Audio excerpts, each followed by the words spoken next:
How much of valuation, in your experience, is really about the day to day operational layer and the systems and processes that are in place to handle that? In terms of valuation, the impact of the operation, there is a lot to say about it. Like, is there any key employees? Because this is priced as a risk, for example, and you will most likely get a seller note, hold back for that. Just if the key employee leave with all his process, know-how, maybe even the client, it will be, it will lower the multiple, and plus you will get a seller note or holdback. Today, there is a lot to do with operation also to lower, the risk on, key employee departure.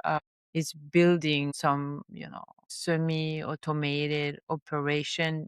But again, it depends what it is. I would say, yeah, for that part, for the operation, there's the key employee, like who are working on the operation and the system. And if somebody go, can you hire easily someone else, or is there like a long training period? Does the founder has to train personally each new person, or is there like a training already in place? And yeah, I can, take some time to prepare everything. But if you do it well, like once, and you get the help you need to do it, then it will smooth everything. Right. Now, let's say a founder is or 3 to 5 years out from a sale, right? They're thinking ahead that they know they want to retire or transition. Where should they start? What's the first move when you've got about a 3 to 5 year runway to your sale? Well, that's the ideal time. You can actually do everything in phases,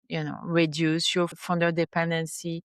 We'll say, especially from sales. If we start from there, it will grow the revenue. It will give a, trend in the 3 years that a buyer will analyze. It will be less dependent on you, less risk. So just doing that, building an acquisition engine that does not depend on you or anyone. Actually, this will be the first things to start. And then you continue, you keep delegating, documenting, automating what you can in your operation. Don't expect the buyer to be fixing what you could not fix, because you will be discounted for that. If you cannot expect a high multiple for a projection of what the buyer could be doing instead of you, it is upside, not yours. So I'm thinking about a business I evaluated not long ago. It was a car wash, a premium car wash, good location, and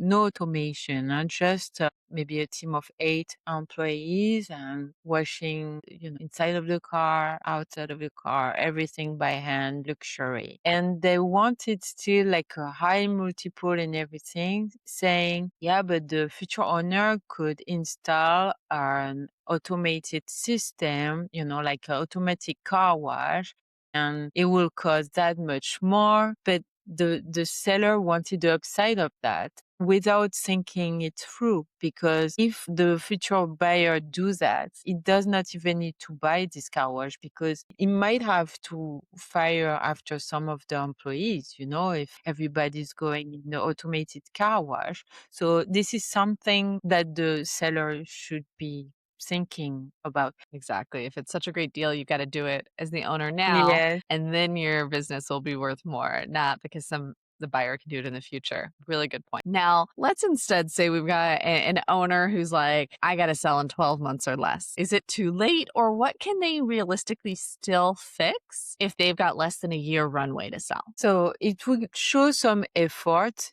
1 year, like if you only correct the last year, it will show effort, but it will not fix everything. In the sense that if you had a bad year 2 years ago, we still see it in the financial, and it will impact your valuation anyway. That's why it's always better to plan at least 3 years before, because we can fix everything. I mean, you can do a lot of things in 1 year. Still, you can, delegate, hire, add back. This is actually what will happen most likely, but this is also why 70 to 80% of businesses that go for go to market, never sell, is because they only do a superficial fix. Because yeah, you can just work the financials to increase. This is what business brokers do, and other advisor, they will fix the financial. But the structural work to be less founder dependent, to diversify the portfolio of client, to have revenue, predictable revenue, all of that, it takes a bit more time.